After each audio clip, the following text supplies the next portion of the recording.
Welcome to the Power of Purity podcast, the show that empowers men to experience their sexual gift in a healthier way. Now here's your host, Tony Ingracia. Hey guys, welcome back to the Power of Purity podcast, and thank you for being with me today as we continue with part 4 of our interview with Charlotte, who is a co-leader with me at the Power of Purity. Charlotte leads our women's support group that meets here in the St. Louis area every week, and the name of that group is Willow Tree. And if you're in and around the St. Louis area and you know of a woman who could benefit from participating in a group like this, please feel free to contact me, and we can get you lined up to meet Charlotte, to talk to Charlotte. We've got a waiting list to start our next women's support group in the St. Louis area. And Charlotte is an awesome person, an awesome Christian. She's been through a lot. She has an amazing story. And if you've been listening to this story, you know that that's true. She's been through this. She knows what it's like to be a woman who experiences her husband's sexual addiction and how that affects her and how it affects the marriage. And because of all that Charlotte has been through, she has a heart to help other women who are going through similar situations. And we know that there are many women who have situations like this. So let me just start by saying, welcome, Charlotte. Thank you for being back here today as we continue your story. It's good to be here, Tony. And as we continue, I'm remembering that last week we left off part 3 of the story.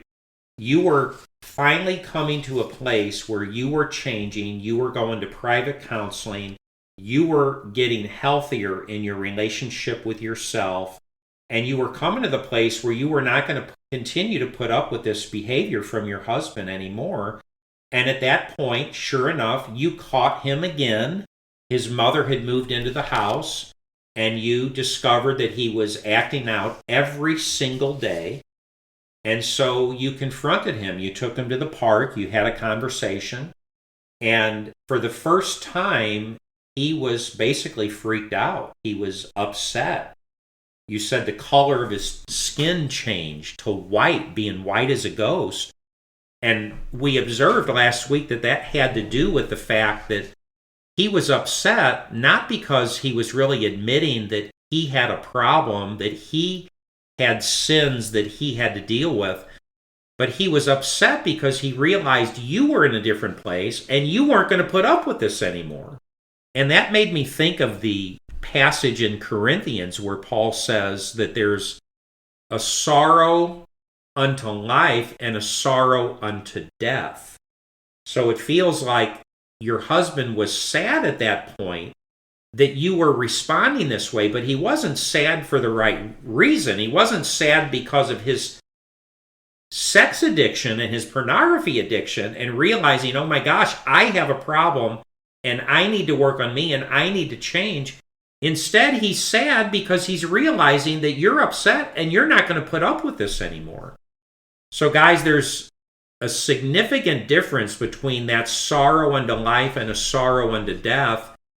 And I just think it's worthy to observe that if we're really going to change in our life, if we're going to experience true repentance and growth and progress and change and healing and possibility, that we need to experience a sorrow unto life. We need to enter into a true repentance, which is a gift from God that empowers us to examine ourselves, to admit some things to ourselves, to be more honest with ourselves than we've ever been, and to be willing to deal with our problems and to face some things and deal with some things and process some things and come out of this place of denial and minimization and justification and rationalization, and to finally admit, I really do have a problem and it's time for me to deal with some stuff.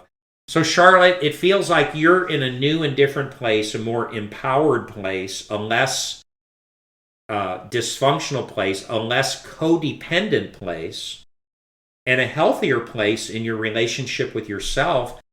which is really empowering you to be healthier in your relationship with your husband. And so you tell him, I'll give you 30 days. Yeah, I said, okay, I'll give you 30 days and I'm going to watch what you're doing. You go do what you need to do. I'm not going to try to fix you. I'm not going to try to make your counseling appointment. I'm not going to do anything. You get to decide what you're going to do. And I'll watch and see what you do. And in the meantime, I'm seeing my own therapist. I'm in support groups myself, had been in support groups for a while now, and I'm getting healthy. And I had decided it didn't, what I'm learning at group is what I teach at group. And that is, I'm going to be okay despite anything he does or doesn't do. And he needed to do what he needed to do if he was going to try to salvage this marriage. But I knew I was going to work on myself, do my own self-care. And so... Praise be to God. That's awesome, Charlotte. Yeah. So he started making counseling appointments on his own. And he was seeing a counselor once a week. He was seeing the pastor once a week. He had a checklist of things that he was working on. And I thought, okay, maybe there's some hope here. But I had moved myself to the basement. It was the first time I had actually physically removed myself because I felt like I needed my own self-care that was separate from him. I moved into the basement and I had set up some boundaries and a plan. There was not a bathroom in the basement. So I had said what I need, what my needs were going to be, and my needs were I need to come into the bedroom on this schedule, and I need to shower. You've lost the right of seeing me unclothed or taking anything, and I need this to feel safe. And he did adhere to my schedule and my plan to be able to come into the bedroom and him not be in the bedroom or be in the bathroom or anywhere around. And I just needed that space to be able to take care of myself. Very good. Can I share one thought here? Sure. I'm encouraged at this point in the story, but it feels like he's finally getting a little self-motivation to admit I have a problem. So he's setting his own counseling appointments. He's going to start taking some actions. He's going to start working on his issues a little bit, and you're going to watch him for 30 days. And it appears that he's a little bit self-motivated here. But I just want to throw something in here, an observation, and I hope I'm not being too pessimistic. But I found this to be very true.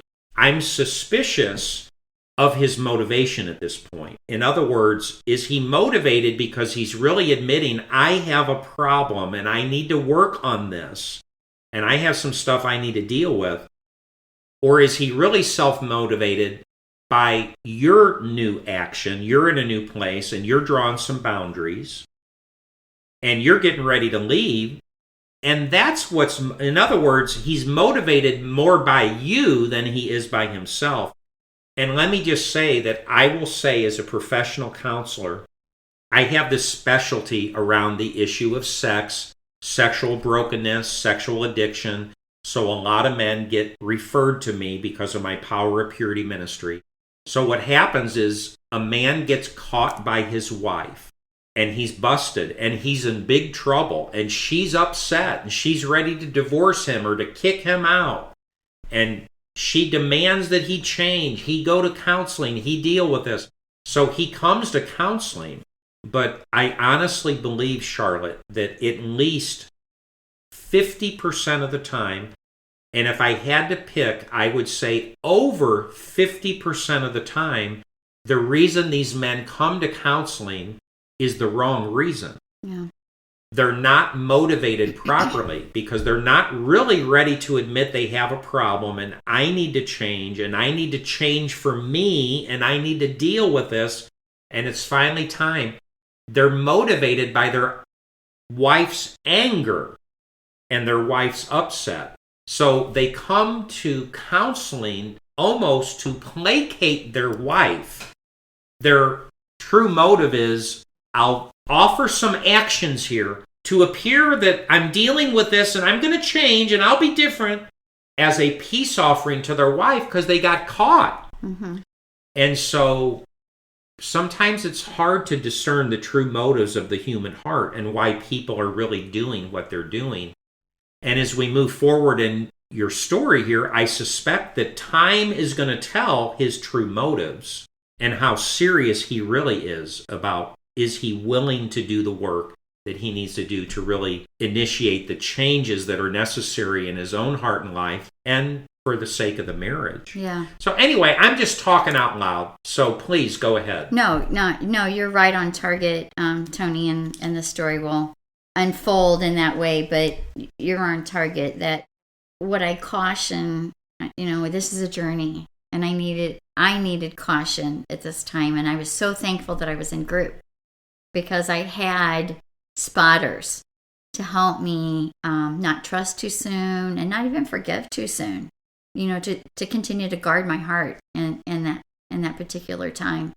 So that was a good investment that I had community. I wasn't isolated anymore. I was in community doing my own work. Yeah, and no doubt that's a big part of what was helping you be healthier. Right, absolutely. So it was not repentance. It wasn't an authentic repentance. It was motivated out of his own fear, thinking that I was going to leave, seeing I was changing, and he knew there's no doubt she could do something this time. Right. The cycle is changing. The dance is changing. It's changing up a little bit here, and that was scary for him. But I was starting to, I was watching him. And I was watching him do work that I hadn't seen him do before. So I thought, I'll be open to this. I'll be open. I wasn't fully trusting, but I thought I can kind of open myself to believe that God could do anything. Right. This is hopeful. Maybe. This was feeling hopeful. Yeah. So it seemed as if we were making progress. He was, he was making all of his own appointments. I had totally laid down the fact that I was going to make this happen. I was going to watch and see what he did or did not do. So we were at a counselor's meeting, and I had shared with the counselor that I felt there was some signs that I had noticed before in his behavior and patterns, and that was always signs that he was acting out, and that was being irritable and quiet, isolating himself. So I mentioned this observation to the counselor, and the counselor asked Ken point blank, "Are you acting out?" And Ken said, "No." He said, "Are you looking at pornography?" Asked it in a different way, and Ken said, "No." And he said, "Are you contacting any women?" Ken said, "No, I'm not." So I thought, okay, this is me and him and the counselor. This is, maybe he's being honest, but something in me was telling me, I'm not sure I trust that. His behavior was telling me, not my own fear. It was his behavior that I had noticed. So within a couple of days from that appointment, I had a dream. And in this dream, it was really disturbing. I woke up that morning and I was telling Ken, I had this dream and it's really disturbing me. And he said, well, let's talk about it. And so we sat down and we were talking about it. And I was telling him about how this dream was him and another woman, and it just really disturbed me. And he said, well, I can reassure you that there is nothing going on in my life. I am not acting out at all. And we had covenant eyes, accountability. He was seeing a counselor. He was meeting with the pastor. And he assured me there is nothing that I need to be concerned about. And I remember he spent an extensive amount of time with me that morning. And, we cuddled, and I thought, okay, well, this must be legitimate. So after we had a good conversation, he said, I'm going to go upstairs and get on my workout clothes so I can go work out. And I said, okay, I'll be up right after you. Now, I hadn't planned this or intended it, but I noticed that his phone was laying on the fireplace, which he always protected his phone. And it was laying on the fireplace. Now, I mentioned earlier that I had completely laid down investigating his computer, anything. I just wasn't going to do that anymore. But I saw it laying there, and I thought about it for a minute, and I thought, I think I just need to know. I think I need to know the truth. And so he was upstairs, the phone was laying there, and I went over to the phone, and I picked it up, and now it had like a security swipe on it. And it's supposed to be the most secure versus a PIN or whatever alternatives there are, I guess, besides the fingerprint.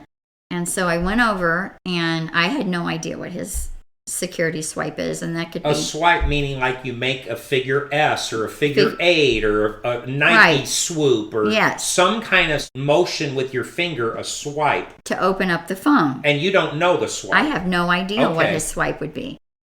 And so I went over to it and I swiped it, and it was not accurate. And so I thought, okay, and I thought I'll try something else, and I tried another swipe, and it said it wasn't accurate. And it said, after this time, if you try again and it's not the right one, it'll lock your phone, which would, to me, it would tell him, you've been in my phone. Right. And I knew past behavior that was usually explosive on his end.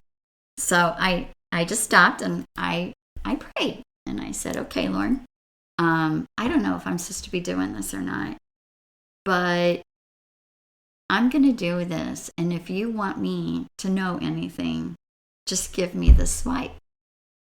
And if not, then I know I wasn't supposed to know, and I'll just go on about my day. And still to this day, I have no idea what I swiped, and I got in his phone. Oh my gosh. Are you kidding me? I am not kidding you for a second. On the third try? On the third try. I swiped Do you something. realize you could swipe 10,000 times and not get the right? Right. I was completely amazed. And so I'm sure that's why he felt confident he could leave his phone there. It said to me, he was sending me a message, I can leave my phone laying there out in the open. I'm telling her everything's okay. I can leave it there because it looks, from his viewpoint, it looks like I'm proving to her I'm not doing anything. So he's leaving his phone laying out, which he never did before, but he had the security code on it. And I got in, and immediately right there is an email communication, a very sexual email communication with a woman. Oh my gosh. The email account I'd never seen before. So he was sitting there, lying through his teeth, looking you in the eye, looking the counselor in the eye, when he said, no, I'm not looking at porn. I haven't talked to women. Right. So I took the phone upstairs. I was real calm, and I just walked upstairs with the phone in my hand, and I'm holding it, and he knew immediately I'm busted. I didn't say anything. I'm just holding the phone. And so for the first time, he physically attacked me. Oh my gosh. And he started wrestling me for it. Wouldn't have dreamed he would ever do that. Wait a minute. He physically is trying to take the phone away from you. Yeah, he tries to take it away from me. I put it up against me, and he starts wrestling at me for it. And my first reaction was, I need this phone. I need this phone. And so I start running with the phone. I run downstairs with it, and then he starts charging me. He's running after me and charging. I felt charged.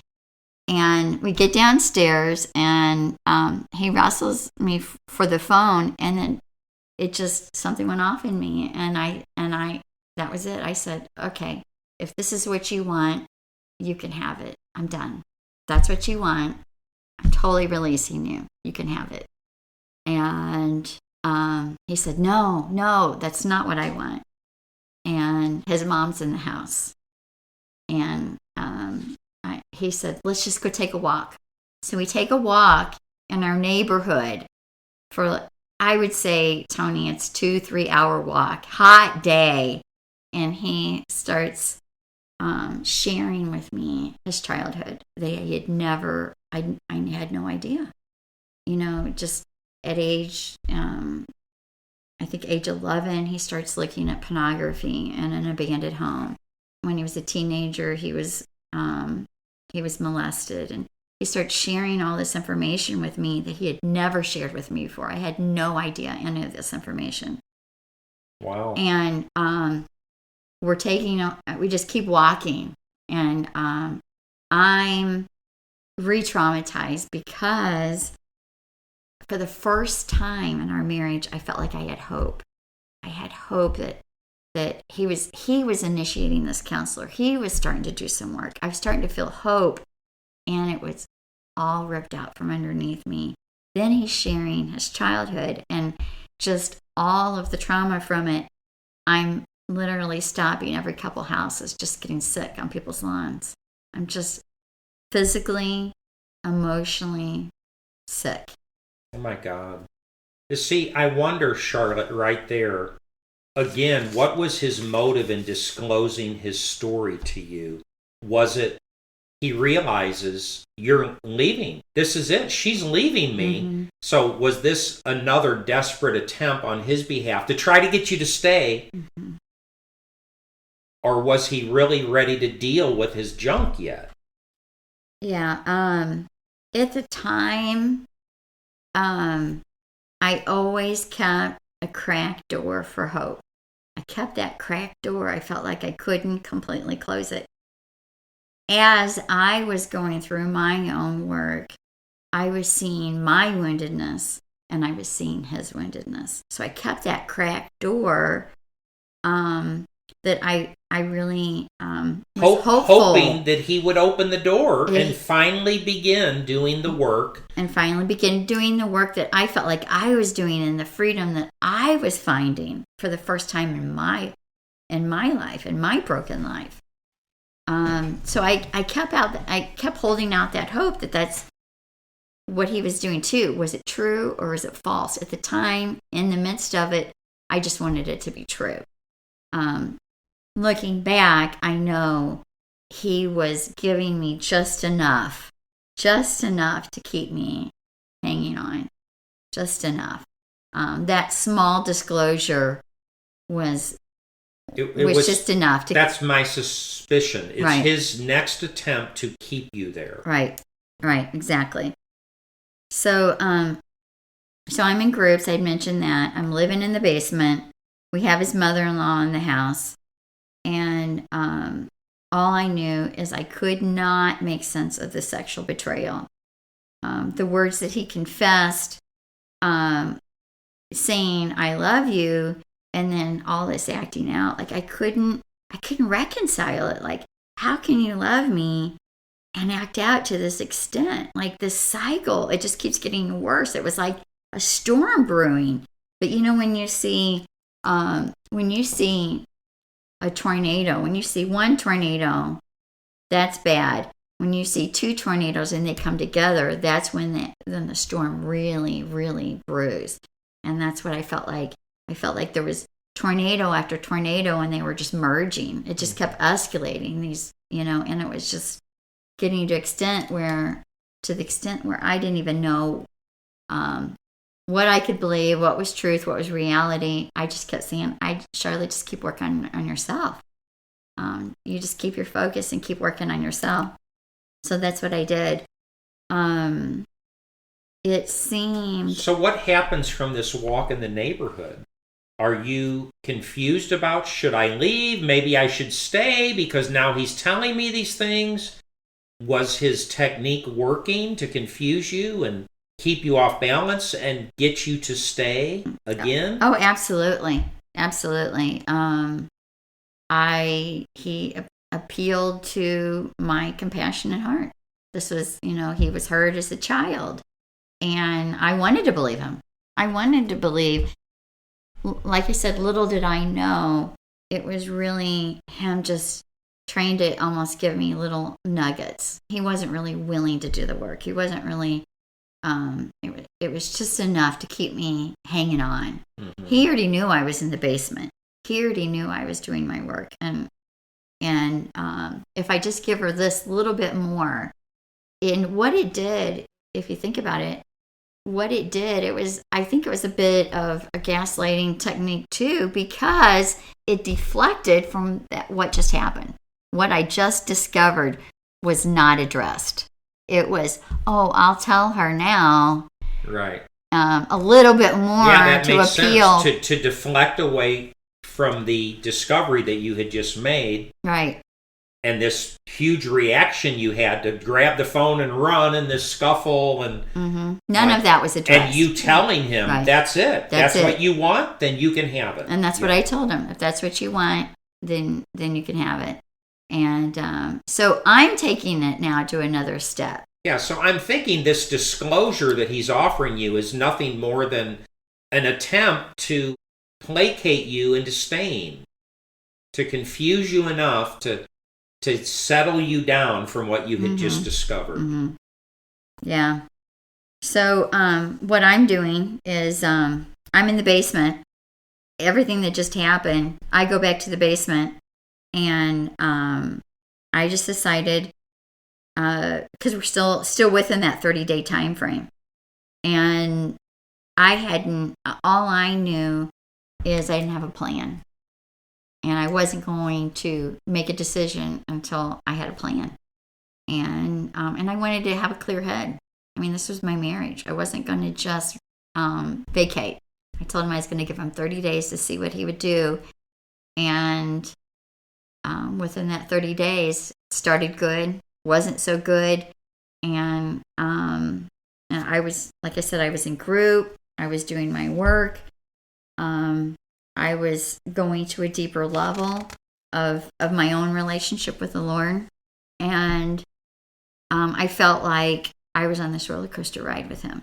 And I thought, okay, it's time to get off this roller coaster. Just taking me highs and lows, and his unwillingness to accept responsibility. That was never happening. Him accepting responsibility. And I find that is a very key aspect that has to happen. Just when when he can start accepting responsibility and owning the pain that it was causing me. Yes. That would be repentance unto life. Sorrow unto life. He was sad in these moments, but sad because he could see how upset you were and that you might leave me. That's why I'm sad. I'm sad that I got caught again. But I'm not sad enough to really examine myself and take responsibility and really try to change. Right. Yeah. So I'm probably a year in at least into support groups at this point, and in leading support groups. I've already graduated from support groups. Now I'm probably at least a couple years into leading groups at this point.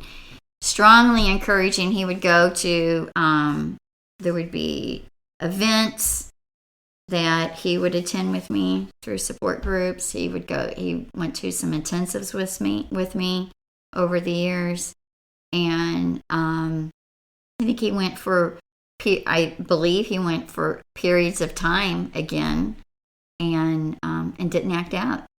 And so it cycled back around where we really weren't doing a whole lot. We just kind of came back together, and I had decided that I was going to get healthier, despite what he was or wasn't going to do. And then I just told him, I said, Ken, there comes a point when if you're not willing to do the work, our marriage it won't survive. It can't survive.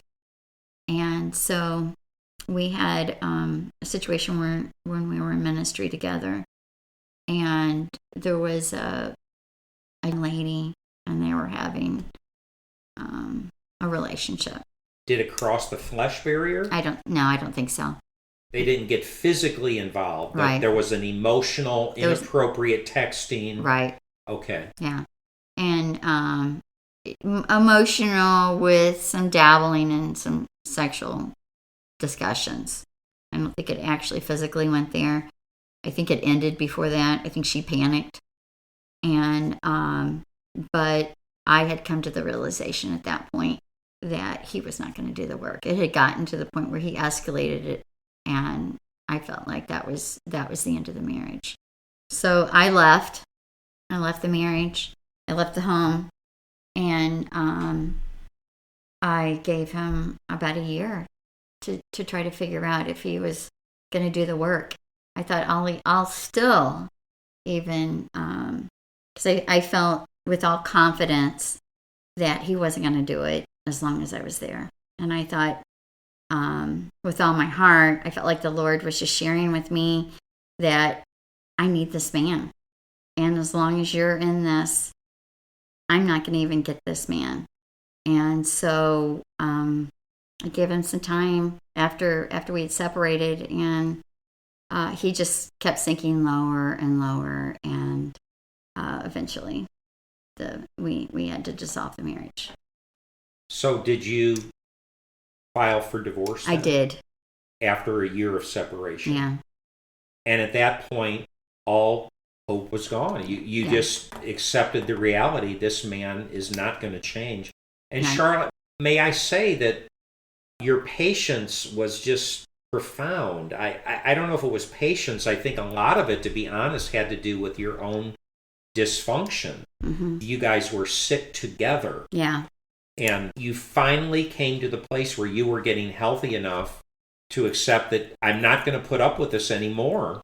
And I cannot stay with this man if he's unwilling to deal with this problem that he has. Yeah. Yeah. And I'm not going to allow him to continue to treat me this way. Yeah. Right. Exactly. So you found the inward strength and the equilibrium Mm-hmm.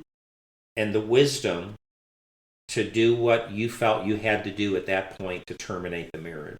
Right. Right. Yeah.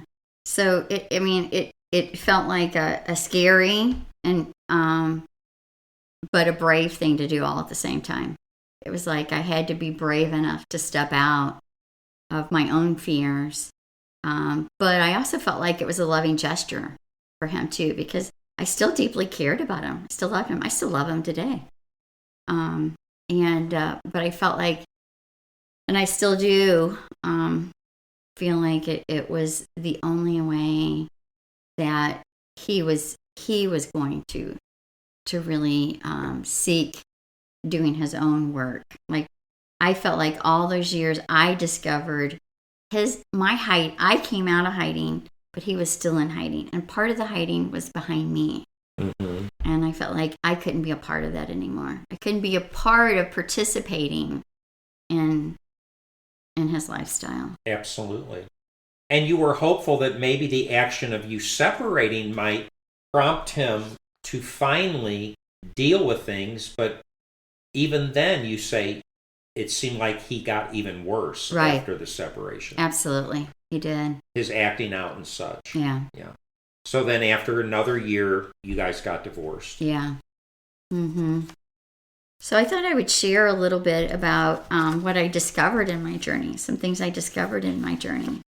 Charlotte, that sounds like a great idea. I'd love to hear kind of a synopsis of lessons that you feel like you learned through all this. Lessons and encouragement you might have for other ladies, maybe advice that you might have for men. So let's come back in our next episode, because we're out of time for today's episode, and we'll wrap up your interview with part 5 of what you learned through all of this and what you have to share with us. So guys, I encourage you to come back next week for the final episode of our interview with Charlotte. It'll be part 5, and it's going to be a fascinating overview of everything that Charlotte learned through everything that she's been through. So I invite you to come back next week. In the meantime, be blessed. Have a great week. Have a great day. Go on with God. And I look forward to seeing you right back here next week. Bye-bye now. Thanks for listening. Visit powerofpurity.org for more resources and information. And if this podcast has been helpful or encouraging, please invite a friend to listen. Until next time, Remember, there's power in purity.